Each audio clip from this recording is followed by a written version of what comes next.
복음을 향한 발걸음이라는 제목으로 벌써 7번째 시간을 맞이했습니다. 성경에 나오는 수많은 또 많은 이들의 발걸음을 우리가 함께 살펴보고 있는데 그 발걸음의 끝자락이 늘 복음, 즉 예수 그리스도를 향해 있다. 우리 하나님을 향해 있다라는 토픽으로 여러 가지 이야기들을 나누고 있어요.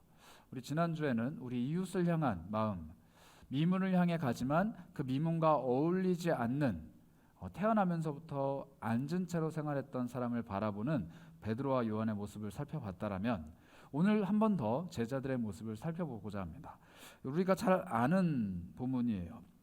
최후의 만찬을 하고 난 후에 예수님이 겟세마네 언덕으로 올라가실 때 그 예수님과 함께 했던 제자들이 찬미를 하면서 감람산, 즉 겟세마네 동산으로 올라갔다라는 이야기입니다. 예수님의 인생 가장 마지막 날 밤이에요. 예수님께서 돌아가시기 정말 몇 시간 남지 않은 그날 밤입니다. 이날 밤에 예수님은 참 많은 이야기들을 하셨는데 마가복음 14장 18절을 보니까 이런 구절이 나옵니다. 14장 18절인데요. 제가 읽겠습니다. 다 앉아 먹을 때 예수께서 이르시되 내가 진실로 너희에게 이르노니 너희 중에 한 사람 곧 나와 함께 먹는 자가 나를 팔리라. 가룟 유다를 지칭하신 말씀입니다. 예수님의 제자들 중에서 배신자가 있을 것입니다. 이렇게 말씀하신 거예요.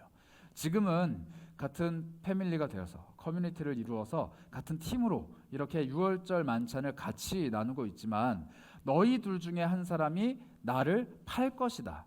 나를 제사장들에게 돈을 받고 배신을 해서 팔 것이다. 그리고 나는 팔려간 후에 죽음을 당할 것이다. 이런 말씀을 하고 계세요. 이 제자 공동체가 굉장히 심각한 균열을 맞이합니다. 결국 어떻게 하냐면 너니? 한번 물어봐라. 예수님 전가요? 저는 아니죠? 이렇게 물어보기 시작을 해요.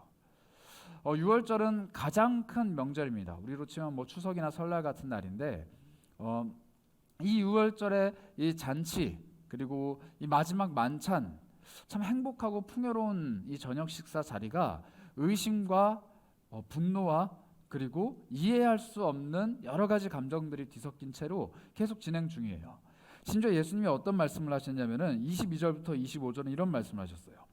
그들이 먹을 때 예수께서 떡을 가지사 축복하시고 떼어 제자들에게 주시며 이르시되 받으라 이것은 내 몸이니라 하시고 또 잔을 가지사 감사기도 하시고 그들에게 주시니 다 이를 마시매 이르시되 이것은 많은 사람을 위하여 흘리는 나의 피 곧 언약의 피니라. 진실로 너희에게 이르노니 내가 포도나무에서 난 것을 하나님 나라에서 새 것으로 마시는 날까지 다시 마시지 아니하니라 하시니라. 예수님이 떡을 돌리시고 잔을 돌리시고 이렇게 말씀하셨어요. 이건 내 몸이다. 이건 내 피다. 많은 사람을 위해서 내가 이 피를 흘릴 것이다. 이렇게 말씀을 하셨어요. 자신이 곧 몇 시간 뒤면 죽을 것이다 라는 이야기를 하신 거예요. 이 이야기들을 들은 제자들, 이 제자들의 심정이 어땠을까? 우리가 한번 상상을 해보려 합니다. 이번 주간에 저희 교회 행사가 참 많았어요. 사역들이 참 많았는데 제가 인상 깊게 봤던 건 저희 토요일이었습니다. 토요일 어제 비가 굉장히 많이 왔어요. 그런데 어제 청년들 중에 많은 숫자가 토운새 나와서 예배하시고 또 예배 후에 계속 교회에서 지내다가 뭘 하기 시작했냐면 제가 지난주에 광고 드렸던 아시아 최대 규모의 풀장이 설치가 됐는데 여러분들 확인하셨을 거예요. 정말 컸어요. 정말 컸는데 이 풀장이 금요일부터 물을 채웠거든요. 그래서 이 물이 한가득 있는 이 풀장에 어린 아이들, 영아부 아이들부터 유년부, 제 생각엔 중등부 아이들도 있었던 것 같고 제 생각엔 청년부도 거기서 안전요원을 한 게 아니라 놀았던 것 같아요. 예. 그래서 막 많은 사람들이 뒤엉켜서 막 놀고 있는데 이거를 바라보면서 안전요원도 하시고 막 이것저것 섬기더라고요. 그런데 비가 엄청 많이 왔어요. 비가 정말 많이 왔는데 비가 내리는데도 아랑곳하지 않고 하루 종일 그걸 섬기는 거예요. 하루 종일. 아이들을 관리해주고 간식도 날라주고 섬기고 막 이것저것 하고 있는데 더 놀라웠던 건 뭐냐면 비가 그렇게 오는데 갑자기 초등부 선생님들이 막 오는 거예요. 물건을 들고. 왜 왔냐 이렇게 보니까 달란트 마켓 하겠다고 막 간식이랑 뭐 이것저것 가지고 와서 막 꿈나무 센터에 세팅을 막 하시는 거예요. 그래서 이 청년들이 참 귀하다. 이 토요일 날 비가 이렇게 오는데 나가서 물건 사오고 수영장에 들어가서 아이들이랑 뛰놀고 비가 오는데 천막 치고 비가 오는데 아이들한테 컵라면 가져다 주고 막 온갖 거를 하는 모습을 보면서 제 20대가 막 떠올랐습니다. 제 20대 때 교회에서 별명이 저거였어요. 성경학교 매니아. 제가 여름방학 딱 시작하면은 성경학교 투어를 했습니다. 영아부부터 청년부까지. 그러니까 성경학교 막 하다가 수련회 막 하다가 뭐 캠프도 하다가 막 이랬어요. 제가 또 대학생 때 청소년 수련회 사역을 해가지고 4주 동안 이제 계속 수련회를 했습니다. 월, 화, 수 2박 3일짜리 수련회를 하고 한 팀을 다 보내고 수요일 저녁부터 수, 목, 금, 토 이렇게 또 3박 4일짜리 캠프를 하고 그 팀 보내고 토요일날 저녁에 서울 올라와서 주일날 교회 가서 예배 다 하고 다시 또 주일 저녁에 캠프하러 내려가는 거예요. 이렇게 4주를 보내고 그거 끝나고 나면은 어린이들 성경학교 하고 뭐 중고등학교 캠프 가고 그리고 나서 청년부 수련회도 가고 또 일정 안 맞으면 또 뒤에 또 캠프 하고 막 이렇게 하다 보면은 8월 중순쯤 지나가요. 그러면 이제 정신 차리고 한 주 정도 쉬었다가 개강을 합니다. 이게 여름, 겨울 계속 반복되다 보니까 제 삶에 뭐가 없었냐면은 운전면허증이 없었어요. 제가 방학 때 면허를 따야겠다 그렇게 다짐을 했는데 결국 면허를 제가 32살에 땄습니다. 되게 늦게 땄죠. 네, 대학생 때도 계속 그렇게 사역을 하고 이제 대학교 끝나고 군대 갔다 와서 또 바로 또 청년부 사역하고 뭐 전도사 사역하고 하다 보니까 면허를 딸 뭐 여유가 없더라고요. 제 그 모습이 떠올랐어요. 와, 저 성경학교 매니아들, 저 캠프 매니아들 왜 저렇게 나와서 비 오는데 고생을 하고 있을까? 왜 저렇게 나와서 열심히 헌신하고 있을까? 무슨 마음의 열정이 있길래 저렇게 헌신을 할까? 그런데 여러분 그거 아세요? 그렇게 열심히 헌신을 하는데 배신당합니다. 하나님 앞에 열심히 헌신을 하는데 우리는 배신을 당해요. 내가 이렇게 열심히 헌신하면 내 삶이 잘 풀릴 줄 알았는데 내가 이렇게 열심히 헌신을 하면은 내가 섬기는 부서에 부흥이 막 일어날 것 같은데 내가 이렇게 열심히 내 시간을 내어드리면 하나님께서도 내 삶에 관심을 가지시고 하나님의 손길이 내 삶에 막 올 것 같은데 배신을 당해요. 저는 이 배신을 헌신 배신이라 부르고 싶어요. 마치 오늘 이 제자들이 겪었던 것처럼 3년 가까이 예수라는 한 사람만 바라보고 번듯한 직장도 내던졌습니다. 세리라는 직업도 내던지고 자신의 가족들을 부양해야 되는 어부라는 직업도 내던지고 수많은 직업들 다 내던지고 예수라는 한 사람만 쫓아다녔어요. 자신의 삶을 다 버리고 3년 동안 한 사람만 쫓아다닌 거예요. 저 사람을 쫓아다니면 내 인생에 어떤 획기적인 변화가 일어나겠거니 하고 쫓아다녔는데 3년의 헌신이 배신당하는 순간이 바로 오늘 밤입니다. 이 사람이 뭐라도 되겠거니 생각을 하고 쫓아다녔어요. 왕이 될지언정 혹은 뭐 왕이 아니라도 뭔가 이 사회에 엄청난 변화를 일으키고 개혁을 가져올 거라고 굳게 믿고 쫓아다녔던 그 사람, 나의 선생님, 나의 주님, 나의 위대한 그분이 나 죽는다예요. 나 아무것도 안 하고 오늘 죽을 거야. 너희들 3년 동안 나 쫓아다녔는데 나 이제 곧 간다. 이렇게 말씀하시는 거예요. 자기가 죽을 거라고 말씀하시는 그 스승님 앞에서 이 사람들은 배신감과 무력감과 온갖 감정들을 느꼈을 겁니다. 마치 우리처럼요. 내가 중고등학교 시절에 또 대학 시절에 청년 시절에 하나님 앞에 이만큼 헌신을 하면은 청년의 시간이 지나간 후에 내 삶은 이만큼 은혜 안에서 하나님의 선물 보따리를 가득 끌어안고 좋은 인생 살아갈 거라 생각이 드는데 30이 다가오고 있는 나이 많은 청년 여러분 어때요? 여러분들의 헌신만큼 기대하는 선물 보따리가 여러분들의 삶 속에 있습니까? 여러분들의 헌신만큼 기대했던 응답들이 여러분들의 삶 속에 있습니까? 저는 없었어요. 20대의 끝자락에서 30대를 바라보고 있는 저에게 제가 한 헌신만큼 하나님이 응답하셨다? 좀처럼 느끼기 어렵더라고요. 어쩌면 청년의 때는 그 배신감 때문에 헌신을 조금씩 잃어버리는 시간이 아닌가 싶어요. 열심히 하면은 하나님이 뭐라도 주실 줄 알았는데 열심히 헌신했는데 하나님이 나에게 배신감만 주시는 거예요. 내가 열심히 헌신했는데 하나님은 나에게 좀처럼 응답하지 않는 이 헌신 배신의 시대, 이 청년의 시대를 살아갈 때 우리는 도대체 무엇을 해야 하며 어떤 마음으로 하나님을 쫓아가야 하는가? 오늘은 그 발걸음에 대해서 좀 이야기를 나눠보고자 합니다. 오늘 이 배신감을 가득 안고 있는 제자들이 한 행동을 오늘 우리가 함께 읽은 본문은 이렇게 이야기해요. 이에 그들이 찬미하고 감람산으로 같다. 이해라는 표현은 그냥 그리고라는 표현으로 좀 이해하시면 될 것 같아요. 예수님이 말씀하셨어요. 나 이제 곧 죽는다. 이 떡을 봐라. 내 찢겨지는 몸이다. 이 포도주를 봐라. 내가 흘릴 피다. 많은 사람들을 위해서 내 목숨을 내어 줄 거다라고 말씀하신 후에 제자들을 끌어모으셨습니다. 물론 그 중에 한 명 유다는 없어졌어요.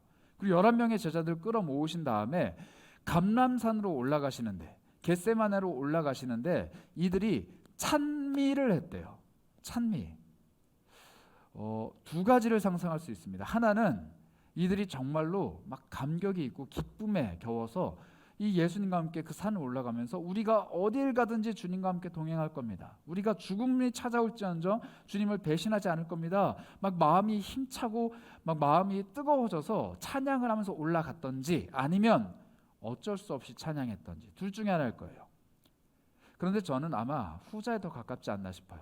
왜냐하면 이 6월절에 감람산에 올라가는 사람들에게는 한 가지 전통이 있었는데, 찬미, 즉 찬양을 하는 겁니다.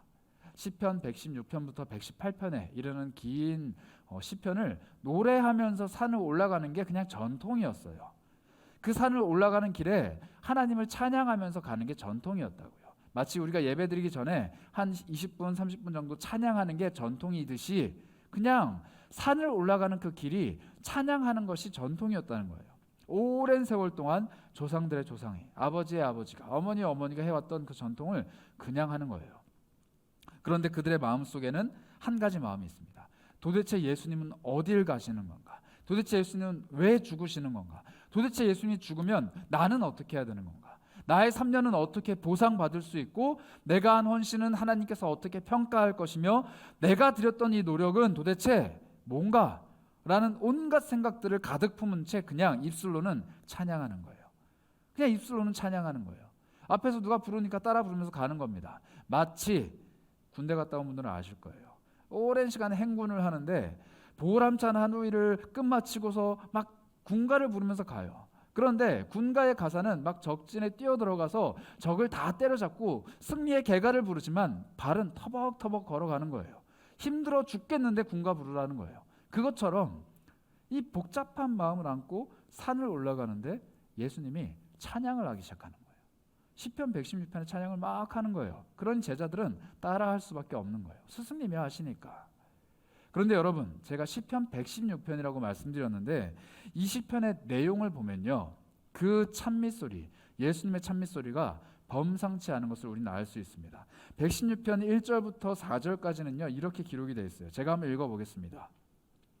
여호와께서 내 음성과 내 간구를 들으심으로 내가 그를 사랑하는도다.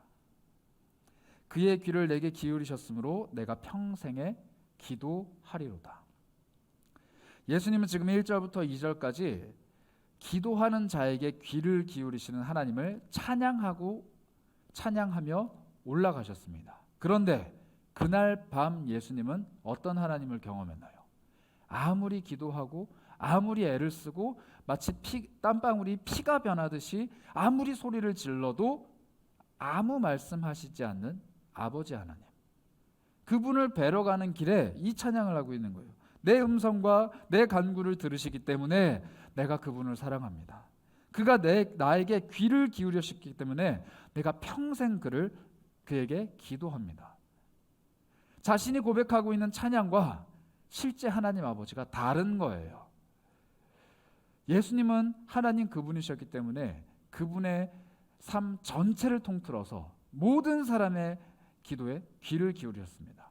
모든 사람의 기도에 응답하신 분이에요. 그런데 오늘 이 밤만큼은 하나님이 그분의 기도에 응답하시지 않을 겁니다.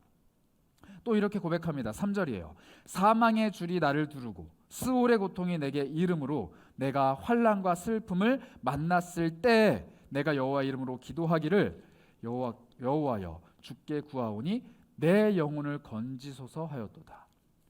사망의 줄이 나를 휘감고 환난과 슬픔이 만나고 내가 여호와 이름으로 주님 나의 영혼을 구해 주십시오. 이렇게 기도할 때 응답하실 하나님을 내가 사랑하고 찬양합니다 라고 노래하면서 올라가지만 그날 밤 예수님이 돌아가실 때까지 여호와 하나님, 그분의 아버지는 단 한마디도 응답하지 않으십니다. 예수님은 그걸 알지만 찬양하시는 거예요. 그리고 올라가시는 겁니다. 그리고 그 찬양의 소리를 뒤쫓아오는 제자들은 아무 의미도 모르는 채로, 저게 도대체 무슨 찬양인가 모르는 채로 그냥 매일매일 했던 찬양이니까, 매년 6월절이면 했던 찬양이니까 따라 부르면서 올라가는 거예요. 그냥 올라가요. 머릿속에는 내가 지금까지 예수를 쫓았던 그 3년이 어떻게 보상받을 수 있는가, 어떻게 하면 예수님을 죽지 않게 만들 수 있는가, 왜 예수님은 저런 말씀을 하시는가, 이런 고민들만 가득 아는 채 가는 겁니다. 심지어 시편 116편에는요 더 기가 막힌 고백이 있습니다. 13절을 한번 볼까요? 내가 구원의 잔을 들고 여호와의 이름을 부르짖는다. 구원의 잔을 들고 여호와의 이름을 부르짖는다. 그런데 그날 밤 예수님 뭐라고 기도하셨나요? 여호와 하나님, 나한테 왜 이 죽음이라는 잔을 주십니까? 여호와 하나님께 빈잔을 높이 드는 모든 사람에게 여호와 하나님은 그 잔을 구원이라는 것으로 채워주셨어요. 그런데 오늘 이 밤 예수님이 자신의 빈잔을 높이 드셨을 때 여호와 하나님은 죽음, 십자가라는 것으로 그 잔을 채워주신 거예요. 그래서 예수님이 고백하셨잖아요. 주님, 이 잔을 내가 마시기 너무 두렵습니다. 힘듭니다. 할 수만 있거든 이 잔을 내게서 지나가게 해주시되 내 뜻대로 하지 말고 아버지 뜻대로 해주세요. 그런데 그 잔을 하나님은 예수님의 손에 쥐어주셨습니다. 구원의 잔을 노래하는 예수님께, 구원의 잔을 노래하며 그 산을 올랐던 예수님께 하나님은 구원의 잔을 집어던지고 죽음의 잔, 십자가의 잔을 예수님 손에 붙들려 주신 거예요. 알면서도 이 찬양을 하시는 예수님. 더 기가 막힌 고백이 16절에 나옵니다.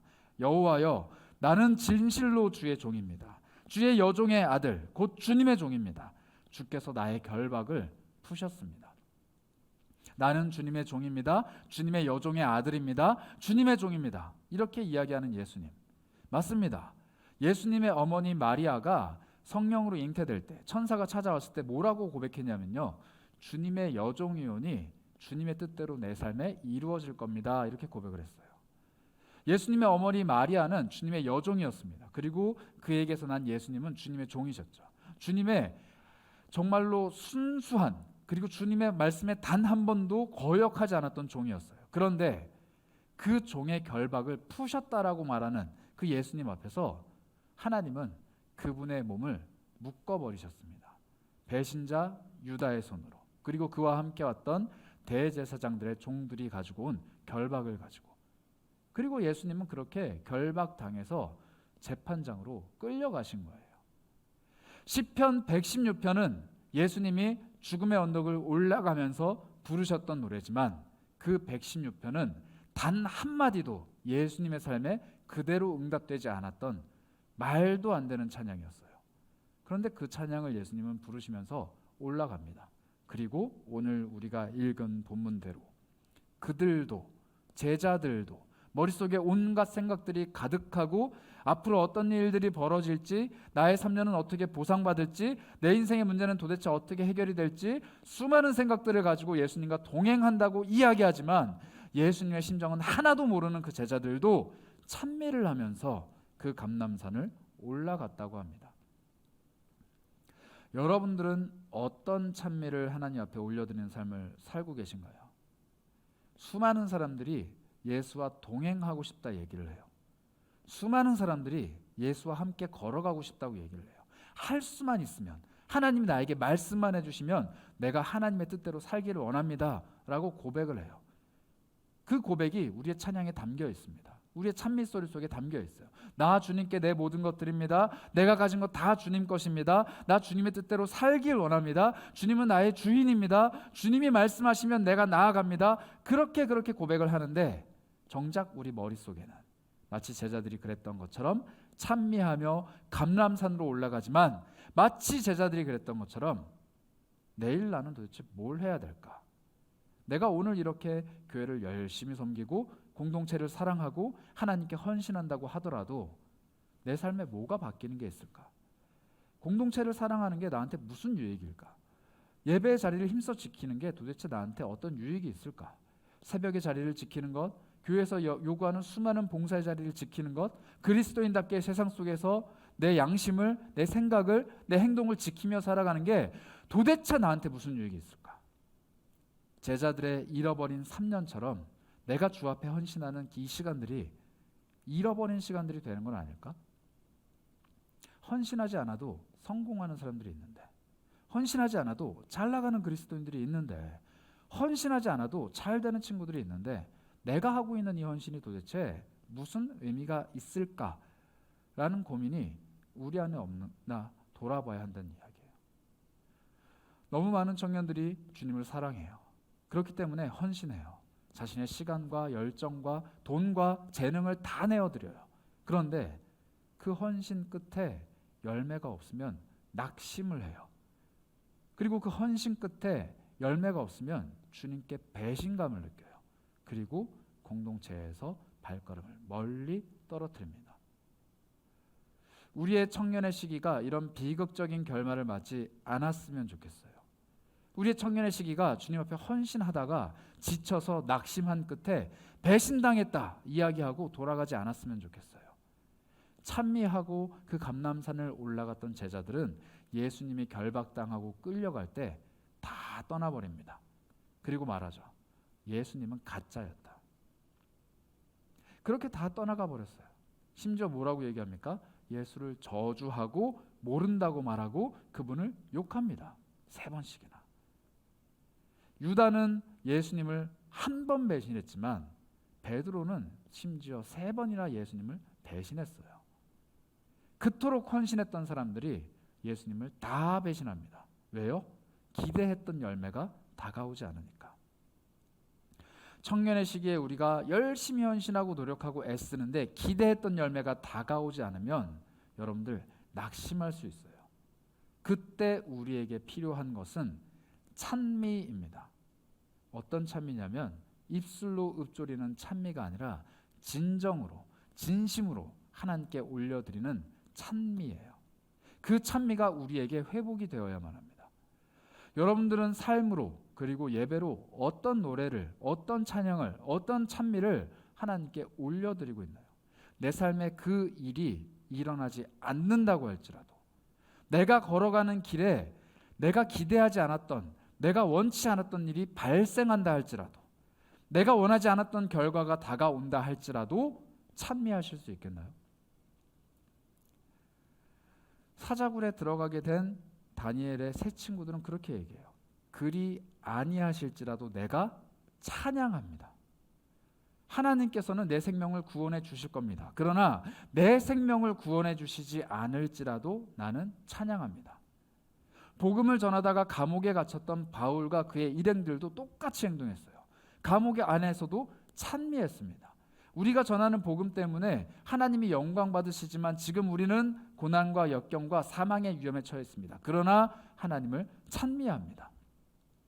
이 찬양의 고백이 우리에게 있을 때 하나님께서는 우리 삶을 어떻게 만들어 가시느냐? 예수와 함께 동행하는 삶으로 만들어 가시는 거예요. 오늘 우리가 읽은 본문 다시 한번 볼까요? 예수가 찬미하며 감람산으로 갔다 말씀하시지 않습니다.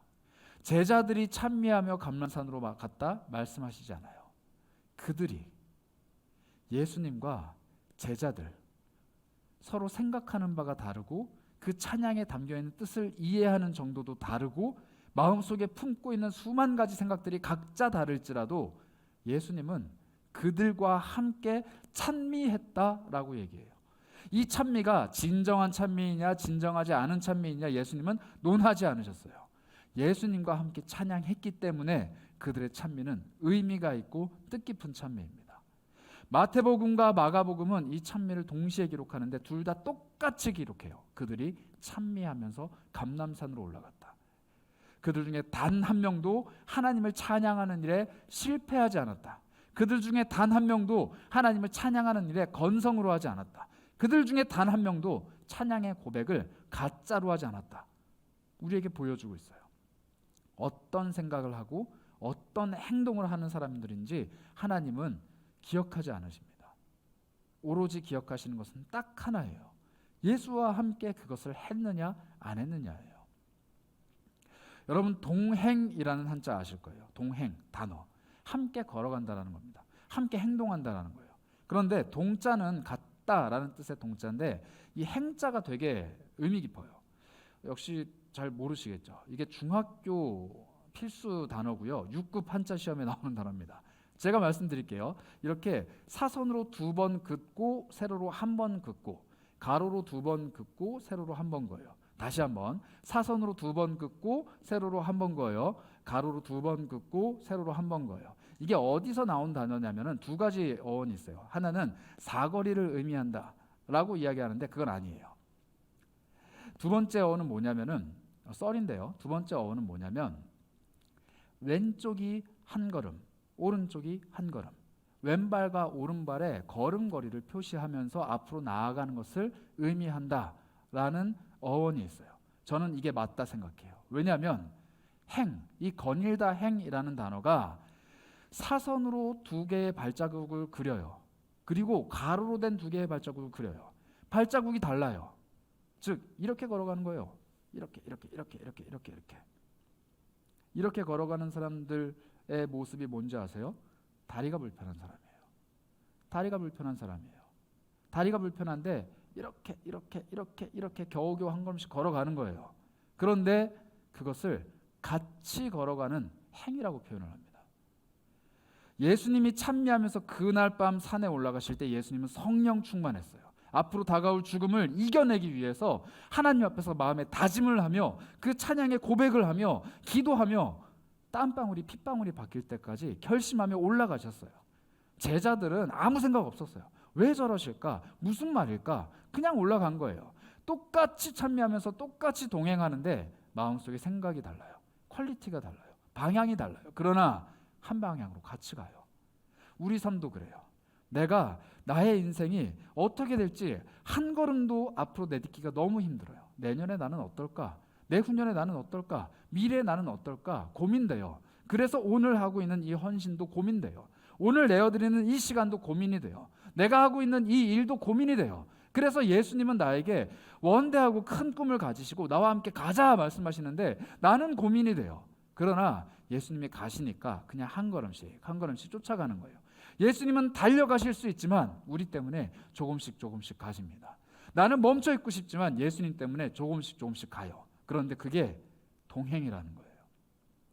예수님과 함께 조금씩 같이 걸어가는 그 모습이 마치 군인들이 제식 훈련하듯이 왼발 오른발 맞춰가는 게 아니라 마치 폐잔병이 부상병이 그 의무병 어깨에 걸터 앉아서 막 끌려가듯이 살려달라고 그렇게 걸어가는 것 같지만 하나님 보시기에 예수님과 동행하기만 하면 그것은 찬미의 걸음이라는 겁니다.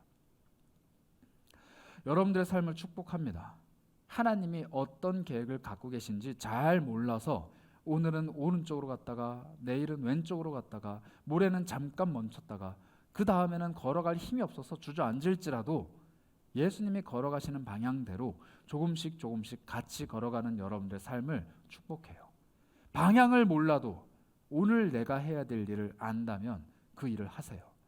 방향을 몰라도 오늘 예수님이 어디로 가자라고 말씀하시는지가 느껴지신다면 그 일을 하세요.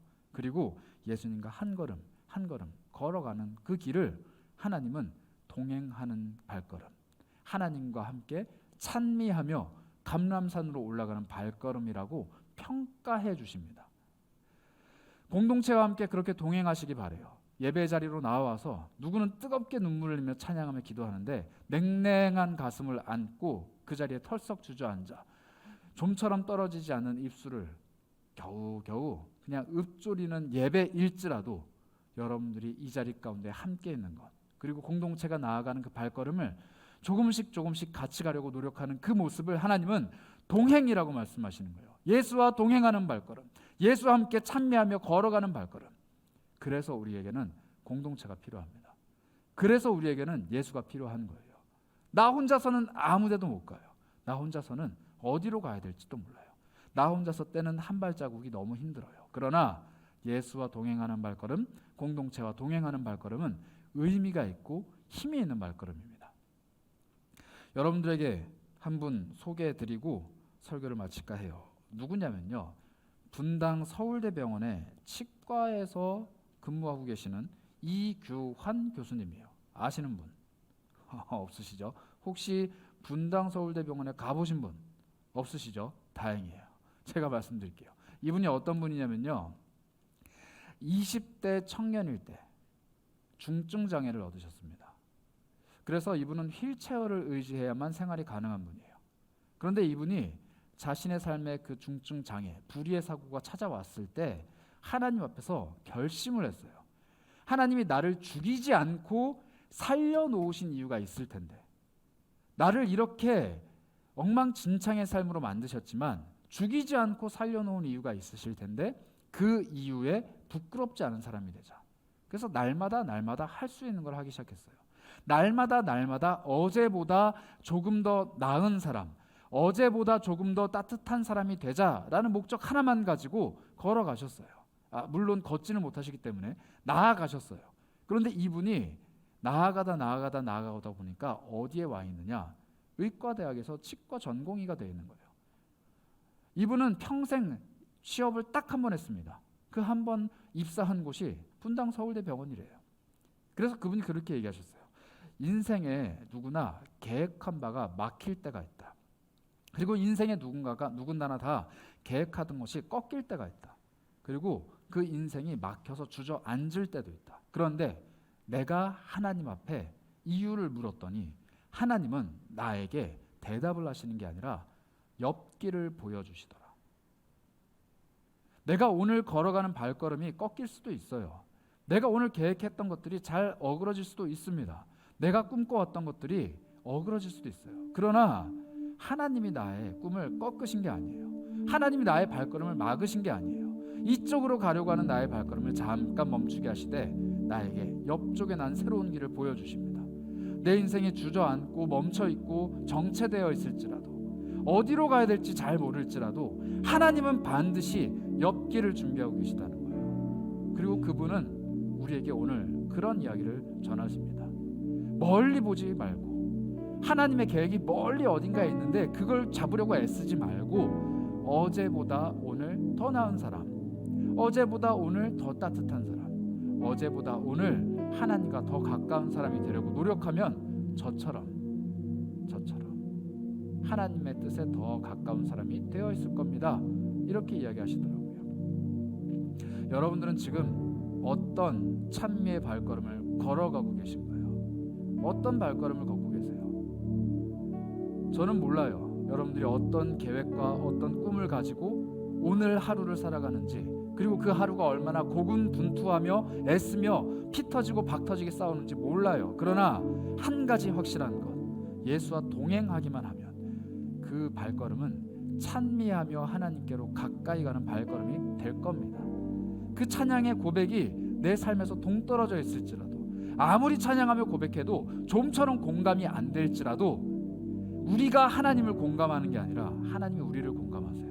우리가 하나님께 가까이 다가가는 게 아니라 하나님께서 우리에게 다가오세요. 우리가 하나님의 길을 걸어가는 게 아니라 하나님께서 내 길을 하나님의 길로 만드신다는 거예요. 그 비결을 여러분들이 오늘 그리고 내일 하루하루 살아가셨으면 좋겠어요. 여러분들의 삶은 찬미의 삶입니다. 여러분들의 삶은 하나님과 동행하는 삶입니다. 여러분들의 삶은 하나님께서 주목하시며 하나님께서 귀를 기울이시며 여러분들의 잔을 높이 드시고 구원의 모든 것을 채워주시는 복된 삶입니다. 그러니 낙심하지 마시고 배신당했다 착각하지 마시고 오늘 하루 있는 힘껏 살아가셨으면 좋겠어요. 우리 찬양으로 고백할 건데요, 그 찬양의 고백은 멀리 있는 하나님의 계획을 논하는 것이 아니라 오늘 하루 내가 살아갈 나의 길에 대해서 이야기합니다. 함께 찬양하며 우리 하나님께 영광 올리며 우리의 길을 하나님께 맡겨드리는 은혜가 있으셨으면 좋겠어요. 하나님 앞에 찬양하며 나아가도록 하겠습니다. 고백합니다. 나의 가는 길 주님 인도하시네. 그는 보이지 않아도 날 위해 일하시네. 주 나의 인도자 항상 함께 하시네. 사랑과 힘 베푸시며 인도하시네. 다시 한번 나 자신을 축복하며 찬양하겠습니다. 나의 가는 길 가는 길 주님 인도하시네. 그는 보이지 않아도 날 위해 일하시네. 주 나의 인도자 항상 함께 하시네. 사랑과 힘 베푸시며 인도하시네.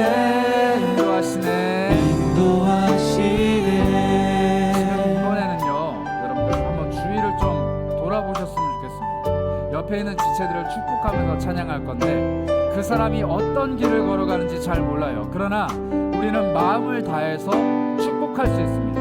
너의 가는 길 주님이 인도하신다.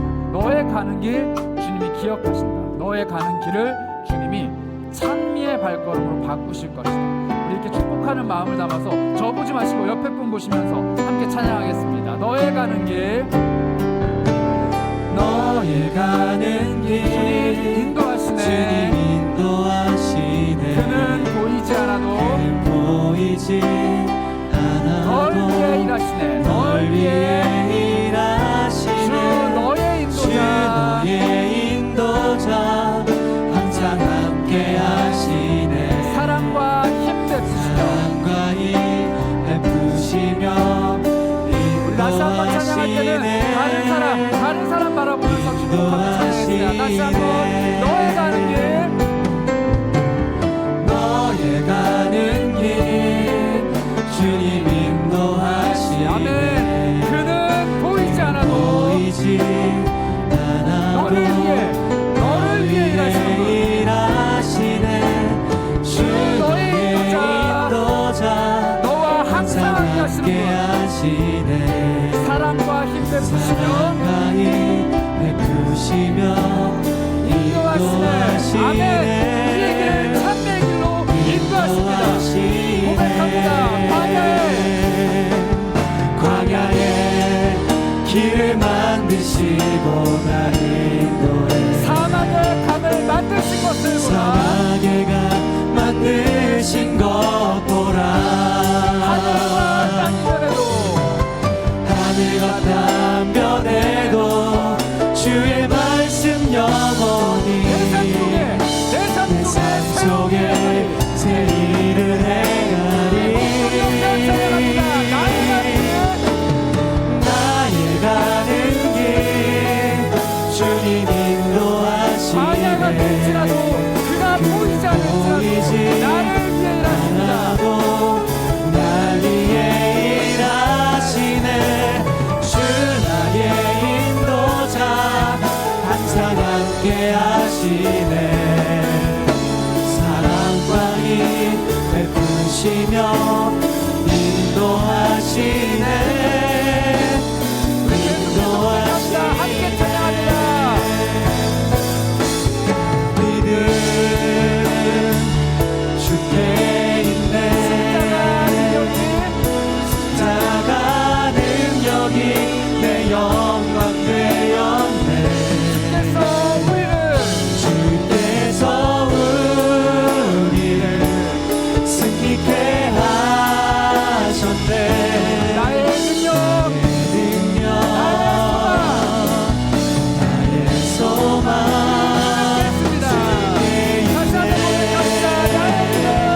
나의 믿음 주께 있네.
우리로 이해되지 않을지라도, 우리 삶 속에서 전혀 나타나지 않을지라도, 우리의 감정이, 우리의 삶이 그것에 동의할 수 없을지라도 우리 하나님은 여러분들의 삶을 주목해 보시고 여러분들의 삶의 능력이 되어주시고 여러분들의 삶을 더 나은 길로, 찬미의 길로 이끌고 가시기를 원하는 분이십니다.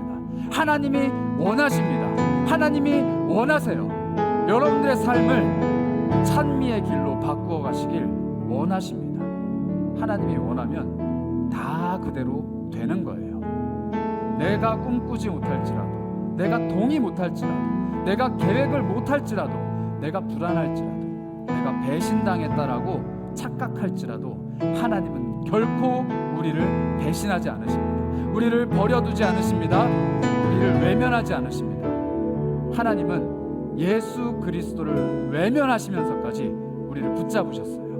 예수 그리스도를 버리면서까지 우리를 붙잡으셨어요. 그러니 우리는 비틀비틀 걸어갈지라도 주님과 동행할 수밖에 없는 사람들이에요. 우리는 끌려갈지라도 주님과 함께 갈 수밖에 없는 사람들이에요. 우리는 건성으로 찬양할지라도 주님을 찬미할 수밖에 없는 인생입니다. 이미 결정됐어요. 그러니 순종하며 끌려갑시다. 이 시간에 우리 함께 기도했으면 좋겠습니다. 하나님, 동의가 안 돼요. 이해할 수가 없어요. 내 인생 하나님 앞에 이렇게 헌신하는데 나는 왜 여전히 이 모양인지 모르겠어요. 그러나 하나님이 결심했다, 하나님이 결정했다 하시니 내가 다시 한번 속는 셈 치고 믿음으로 고백합니다. 나의 믿음은 내 삶에, 내 결과물에, 내 열매에 있는 것이 아니라 오직 주님께 있습니다. 나의 믿음이 주님께 있습니다. 그래서 나는 오늘도 멍청하게 주님과 함께 동행합니다. 내 삶에 아무 희망이 없을지라도, 소망이 없을지라도, 열매가 보이지 않을지라도 나는 오늘 다시 한번 주님을 쫓아갑니다. 우리 그렇게 주님 앞에 결심하며 고백하며 함께 여러분의 삶을 놓고 기도했으면 합니다. 우리 함께 기도하도록 하겠습니다. 하나님, 내 삶을 주님께 겁니다. 내 삶을 주님께 겁니다. 내 모든 인생을 주님께 겁니다. 내 모든 것을 주님께 겁니다. 주님께서 그것을 풀어주시고 주님과 함께 걸어갈 수 있는 삶을 만들어주셨고, 이해할 수 없지만, 해결할 수 없지만, 하나님 정말 고백할 수 없지만 결정하셨으니 내 삶을 주는 것이라 말씀하셨으니 다시 한번 주님께 모든 것을 겁니다. 하나님, 다시 한번 내 삶을 주님께 겁니다. 주님, 멍청하게 만드시는 거요, 멍청하게 만드시는 나를 외면하지 마시고 하나님 붙들어주시기 원합니다. 주님 앞에 모든 것 되어드릴 때 주님 없으면 나를 대신하시는 것이 아니라 주께서 우리를 느끼며 주사랑에 주님 함께하여 주시옵소서. 함께하여 주시옵소서.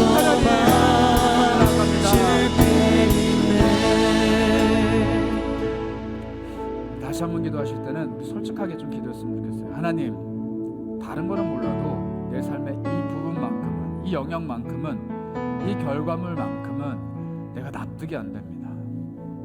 내가 이해가 사실 잘 안 돼요. 내가 이렇게까지 했는데 왜 나에게 실패라는 것을 주시나요? 내가 이렇게까지 간구했는데 왜 하나님은 외면이라는 것을 주시나요? 내가 이렇게까지 꿈꿨는데 왜 하나님은 꺾임이라는 걸 주시나요? 나는 사실 잘 납득이 안 됩니다. 그러나 하나님이 멈춰서 주저앉게 하셨으니 나를 일으켜 세우실 분 또한 하나님이시고, 나를 내가 꿈꾸는 길이 아니라 하나님이 보여주시는 옆길, 하나님과 함께 찬미하며 걸어갈 수 있는 그 길을 보여주시는 분 또한 하나님인 것을 고백합니다. 더 이상 나의 그 꺾임이, 멈춤이, 주저앉음이 나의 고민거리가 되지 않게 하시고, 하나님이 보여주실 새로운 길이 나의 소망거리가 되게 하여 주시옵소서. 내가 옛 과거의 나의 모습에, 나의 결과물에 머물러서 늘 눈물 짓는 어리석은 사람이 되지 않기를 원합니다. 하나님과 함께 새로운 꿈을 꾸고 새로운 소망을 품고 새로운 길을 걸어갈 수 있는 믿음을 나에게 베풀어 주시면서, 멀리 있는 길이 아니라 오늘 하루 걸어갈 수 있는 믿음의 담력을 베풀어 주시기 원합니다. 내가 그렇게 눈물 흘리며 주저앉아 있을 때 내가 앉아 있는 그 땅이 하나님이 내어주시는 새로운 길임을, 내가 주저앉아서 고개를 떨구고 바라보고 있는 그 땅이 하나님이 새로운 일을 펼치실 땅임을 기억하게 하여 주시옵소서. 여러분들이 가지고 있는 아픔과 눈물과 슬픔과 이해할 수 없는 그 삶을 하나님 앞에 솔직하게 내어드리고 소망으로, 희망으로, 기쁨으로 바꾸어 가실 주님의 그 음성을 구하는 기도를 이 시간 함께 하나님께 올려드리겠습니다. 다 같이 기도하겠습니다. 하나님 위로해 주시기 바랍니다. 이 영혼들 위로해 주시기 바랍니다. 이 영혼들에게 하나님의 마음을 베풀어 주시기 바랍니다.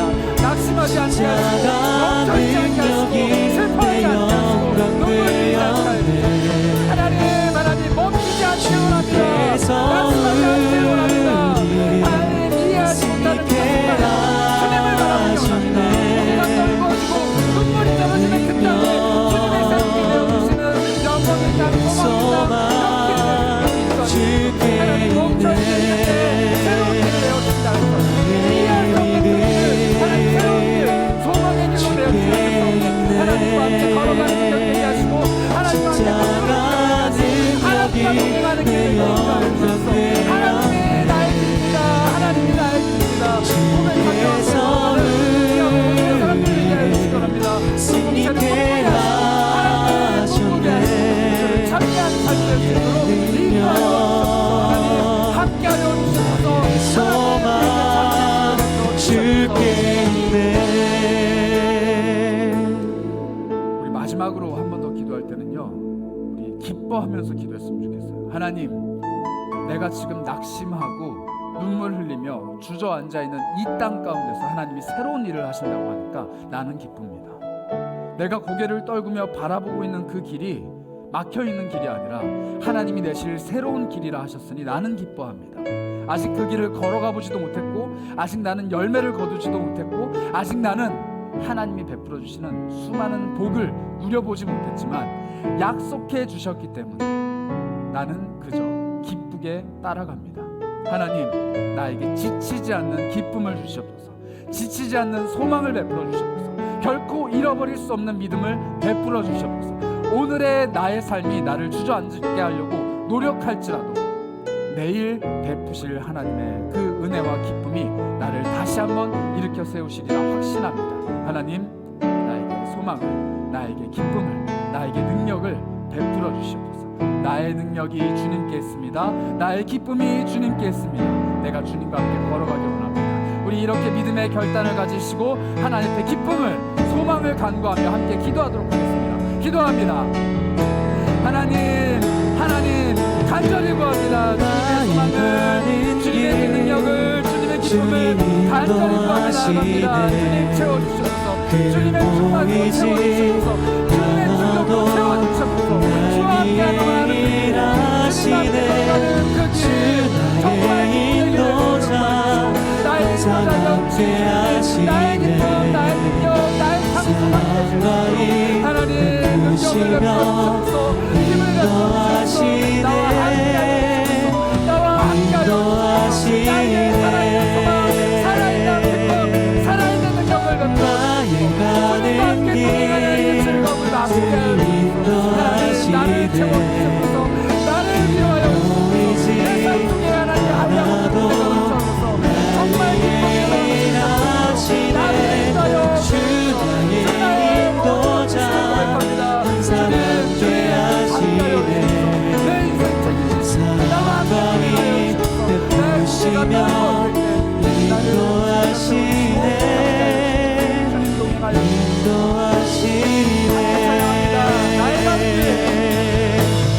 나의 가는 길 주님 인도하시네. 길 보이지 않아도 날 위해 일하시네. 주 나의 인도자 항상 함께 하시네. 사랑과 힘 베푸시며 인도하시네. 인도하시네. 나의 가는 길 주님 인도하시네.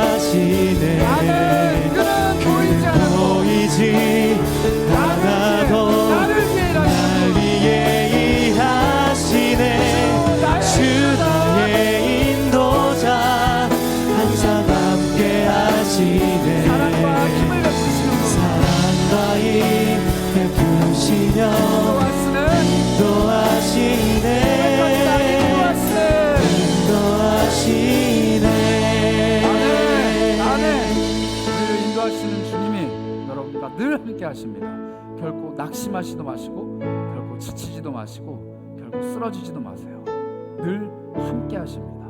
그분이 나의 하나님입니다. 우리 함께 기도하겠습니다.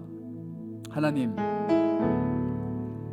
어제의 내 모습이 오늘 나를 붙잡습니다. 오늘 내 삶이 나를 주저앉게 만듭니다. 그리고 그 모든 것들이 내일을 꿈꿀 수 없게 만듭니다. 지금까지 주님께 그토록 헌신했지만, 지금까지 주님을 그토록 예배했지만, 지금까지 주님께 그토록 많은 것들을 내어드렸지만 그 결과가 나의 삶이라면 나는 주님께 배신감을 느낄 수밖에 없습니다. 헌신했는데, 주님께 드렸는데 왜 이 모양인가요?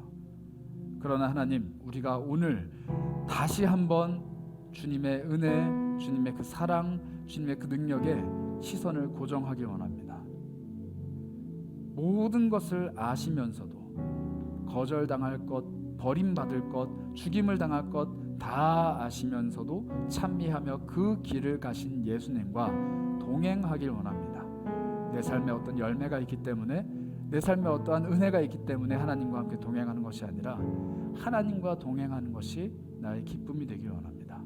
그리고 비틀비틀 걸어가지만, 주님과 함께 발걸음을 맞추기가 너무 힘들지만, 그리고 주님과 함께 걸어가는 그 길이 고난이지만 함께 가기로 작정하고 걸어가는 주님의 자녀들에게 그 길이 복되다, 그 길이 찬미의 길이다, 그 길이 내가 원하는 순종의 길이다, 너는 나의 자녀다 말씀하시는 주님의 그 사랑과 힘과 은혜를 우리가 삶 속에서 맛보기를 원합니다. 내일을 꿈꿀 수 없지만 소망하게 하시고, 내일을 희망할 수 없지만 주님의 원대한 계획을 품게 하시고, 오늘 그저 고개 숙이고 걸어가지만, 오늘 내가 살아가야 될 이 삶 속에서 벗어날 수 없지만 나는 고개 숙이고 걸어갈 때 나를 붙들고 가시는 주님이 이 길의 끝자락을 아시기 때문에, 이 길의 마지막을 아시고 종착지를 아시기 때문에 나를 늘 좋은 길로 이끌고 가신다라는 그 사실 잊지 않기 원합니다. 주님, 우리의 믿음이 주님께 달려 있습니다. 우리의 능력과 우리의 소망이 모두 주님께 있습니다. 주님께 내가 나의 모든 것을 걸겠습니다. 내 삶을 받아주시고 나를 찬미의 길, 한량없는 그 길로 인도하여 주시기 원합니다. 꿈꿀 수 없지만 주님을 꿈꿉니다. 소망할 수 없지만 주님을 소망합니다. 그 복된 길 우리가 오늘 살아갈 수 있도록 은혜를 베풀어 주시옵소서.